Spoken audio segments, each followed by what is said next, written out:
Hi, I'm Natalie Lassiter, and with me today is Lizzie, Miss Cheryl, Ashlyn, Ari, and Shayla. Oh, it'll only take me 4 or 5 seconds to send this text. It's something that many people say about texting and driving, but it can just as easily take just 2 or 3 of those same seconds to cause an accident that results in death because of one little text. Every second behind the wheel should be spent paying attention to your driving. I was required to take a driver's education course before I received my driver's license, and in this class, I learned about the significant dangers associated with texting while driving.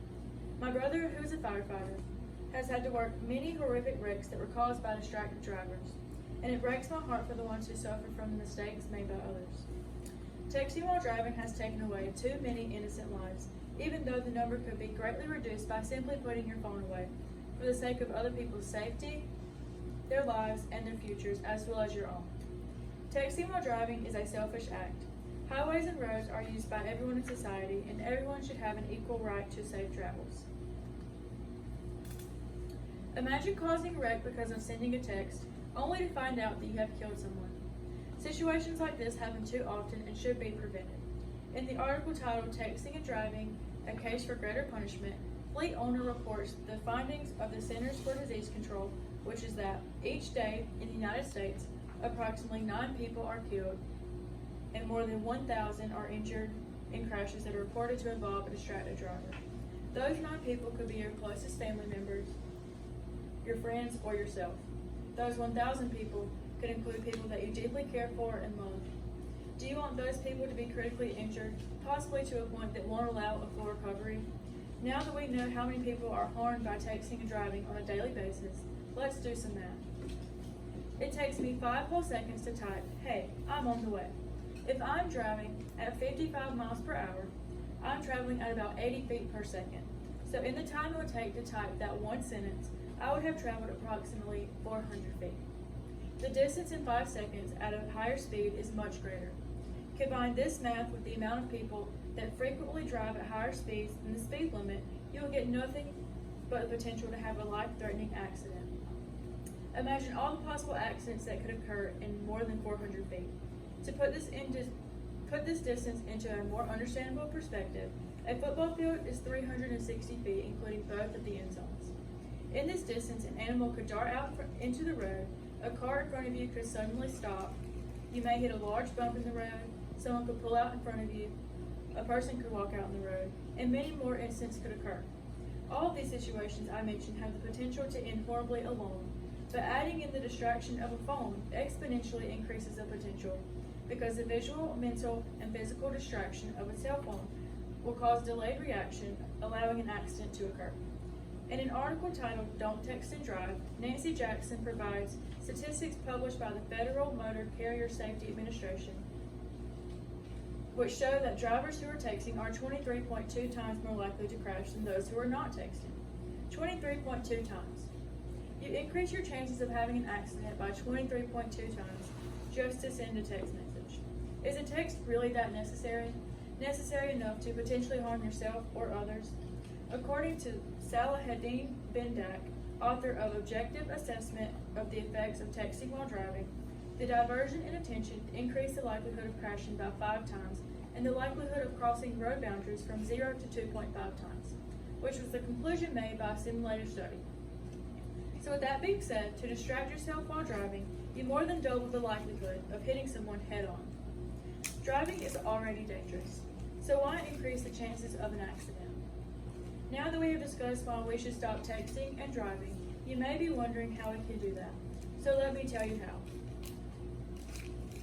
As people are becoming more addicted to their cell phones, it is being reflected in the number of accidents that were a result of cell phone usage. Multiple state-level governments have recently implemented laws regarding cell phone usage behind the wheel. These laws have reduced the number of people on their phones, ultimately reducing the number of accidents. However, it is very unfortunate that the accidents have increased enough to implement consequences for participating. The danger alone should be enough to prevent texting while driving.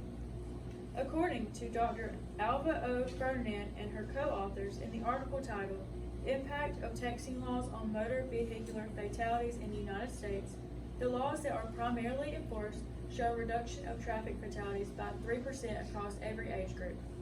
The laws that were made specifically for adolescents have greatly reduced deaths among the age group of 15 to 21 years old. Along with the need to follow the law, drivers should take advantage of the expansions being made in technology almost every day. There are many cars that are compatible with Bluetooth systems of many electronic devices. Using Bluetooth greatly decreases the need for picking up your phone. Now, you may be thinking that some cars are just too old to be Bluetooth compatible, but these drivers can purchase phone holders to have their phones propped up somewhere in the vehicle, which allows them to still see their phone without holding it and looking completely away from the road.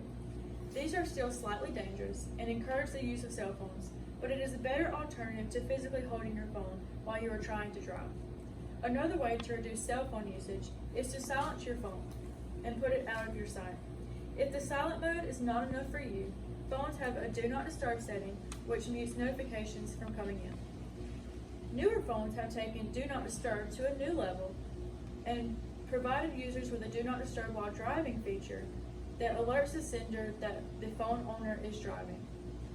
Doing this will cause you to be unaware of incoming notifications that may influence you to pick up your phone.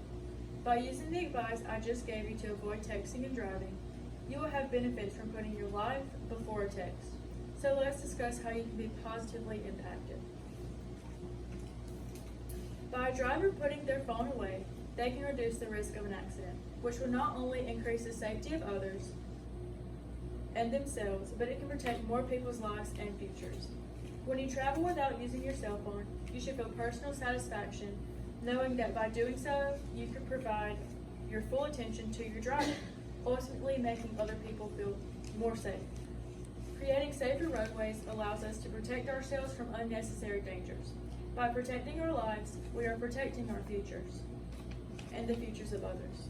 If you stop texting and driving, you can provide safer travels to expecting mothers, children, your family, and any other innocent life that may be traveling the same road as you. In closing, it is very important for you to realize the risks that texting and driving brings to each life in your vehicle. To avoid any extra dangers while driving, it is necessary to keep the screens away so we can have roads that are safe, not only for your life, but for your future and others as well. The benefits of not texting and driving should be obvious. However, if the dangers are not clear to you, I would like for you to think about this.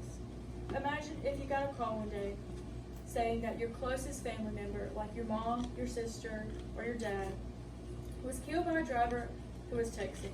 How would you feel? Would your heart stop knowing that you do the same thing while you're driving? Knowing that you participate in an activity that has killed your family member?